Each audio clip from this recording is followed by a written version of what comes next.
Nobody tells you about this part. They tell you about the glow up. They tell you about the discipline, the early mornings, the new habits, the version of yourself you are building brick by brick. They show you the results, the clarity, the confidence, the person you become when you finally decide to take your life seriously.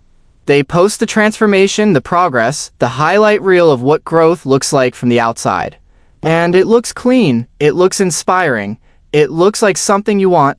What they do not show you is the silence, the Friday nights that used to be loud and are now just quiet. The group chat you slowly stopped responding to because the conversation started feeling hollow. The friendships that used to feel essential and now feel like they belong to a version of you that no longer exists. The strange disorienting feeling of being surrounded by people you have known for years and feeling more alone in that room than you ever felt by yourself. That is the part nobody puts in the caption. That is the part that catches people completely off guard, and because nobody warned them, they think something is wrong with them. They think they are doing growth incorrectly. They think maybe they should slow down, go back, reconnect with who they used to be, and some of them do. Not because they wanted to stop growing, but because the loneliness became too loud and they did not understand what it meant. So let us talk about what it actually means, because loneliness during self-improvement is not a sign that you are doing something wrong. It is almost always a sign that you are doing something right, and understanding why it happens and what to do with it is one of the most important things you can learn on this journey. Why growth makes you lonely, the real reason. When you start improving yourself, you change, not just on the surface, not just in your habits or your appearance or your daily routine. You change in what you value, what you find interesting, what you are willing to tolerate, what kind of conversations feel nourishing versus what kind feel like a slow drain on your energy. What you want your life to look like and what you are no longer willing to settle for. And here is the problem. The people around you are not changing at the same pace. Maybe they are not changing at all, and that creates a gap. Slowly at first, almost imperceptibly, but over time the gap widens. The things you used to bond over start to feel less interesting to you. The conversations that used to feel normal start to feel like they are pulling you backward. The habits you used to share, the way you used to spend time together, the version of you that fit neatly into that social group, starts to feel like a costume you have outgrown. This is not anyone's fault. It is not that your old friends are bad people. It is not that you have become arrogant or think you are better than everyone. It is simply that growth is directional. And when you move in a direction that the people around you are not moving in, distance is the natural result, not hostility, not trauma, just distance. Quiet, gradual, sometimes heartbreaking distance. And the loneliness that comes from that distance is real. It is not imagined. It is not weakness. It is the legitimate grief of losing a version of your life that once felt like home. The grief that nobody names. When people talk about self-improvement, they talk about what you gain, and you do gain things. You gain discipline, clarity, focus, self-respect, better health, better opportunities, a stronger sense of who you are and what you are capable of. Those gains are real and they are worth it. But what they rarely talk about is what you lose, or more accurately, what you have to let go of. And letting go, even of things that are no longer serving you, involves grief, real grief. The kind that sits heavy in your chest on a Saturday afternoon when you have nothing to do and no one to call who would actually understand where you are right now. You grieve the ease of old friendships, the comfort of belonging somewhere without having to think too hard about it, the simplicity of a life that did not ask you to examine yourself so closely, the version of you that could just go along with things, be part of the group, not rock the boat by wanting something different. That version of you is not a bad person. They were just earlier, and earlier versions of you served a purpose, but you cannot take them with you everywhere, and the moment you try to hold on to an old version of yourself to avoid the discomfort of loneliness, you stop growing. You trade your future for your comfort, and that is a trade you will feel the weight of for a very long time. What the loneliness is actually doing. Here is the reframe that changes everything. Loneliness during growth is not punishment, it is renovation. When a building is being renovated, it looks worse before it looks better. There is dust and noise and exposed walls and things that were hidden underneath the surface suddenly visible and uncomfortable. It does not mean the renovation is going wrong. It means it is actually happening. The loneliness you feel when you are growing is the exposed wall phase.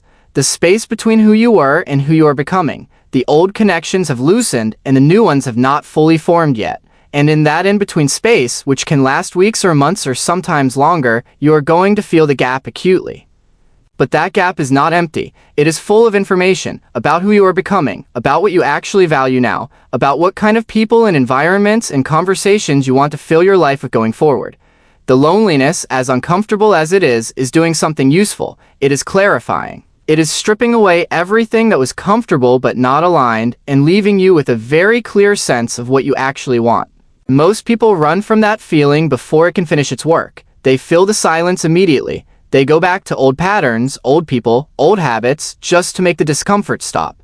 And then they wonder why they keep ending up in the same place, no matter how many times they try to change.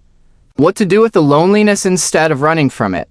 Sit with it. I know that sounds unbearable, but sit with it, not forever, not passively, but long enough to actually hear what it is telling you. Journal. Think, reflect, ask yourself what kind of person you are becoming and what kind of relationships that person actually needs. Because the connections you are growing toward are not going to look like the ones you are growing away from. And you need to know what you are looking for before you can recognize it when it shows up. Be selective about who you let into this season of your life. Not cold, not arrogant, selective. There is a difference between isolating yourself and being intentional about your energy. You do not have to explain yourself to everyone. You do not have to justify why you are no longer available for conversations and situations that drain you. You are allowed to quietly redirect your energy toward things and people that actually align with where you are going. Seek out people who are also growing. This sounds obvious, but most people underestimate how much it matters. Find communities, physical or online, built around things you are genuinely working toward. Reading, fitness, business, creative work, whatever your growth looks like. The people in those spaces are in the same phase as you. They understand the trade-offs. They are not going to make you feel strange for taking your life seriously. And the friendships that form in those spaces tend to be some of the most solid and sustaining you will ever have, because they are built on something real.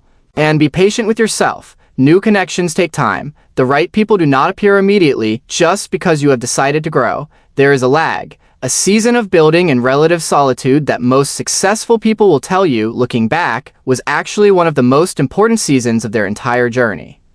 Because it forced them to become someone worth being around. Not for other people, for themselves. The people who make it through. The people who make it through this phase are not the ones who avoided the loneliness. They are the ones who understood it, who felt it fully without letting it make their decisions for them, who did not go back to what was comfortable when the discomfort peaked, who kept building, kept growing, kept showing up for themselves, even when the audience was empty and nobody was watching, and the results were not yet visible to anyone but them.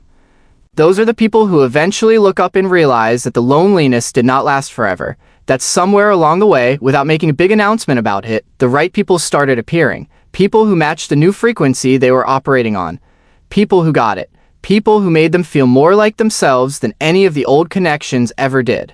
That is what is waiting on the other side of this. Not a perfect social life with no hard moments, but something better than what you had, something real.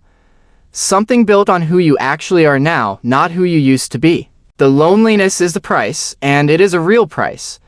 Nobody is going to pretend it does not cost anything, but what you are buying with it is a life that actually fits you, a version of yourself you are genuinely proud of, and relationships that meet you there. That is worth the temporary silence every single time. I run on subscribers, not batteries. If this gave you something real, that button is right there, and it costs you absolutely nothing.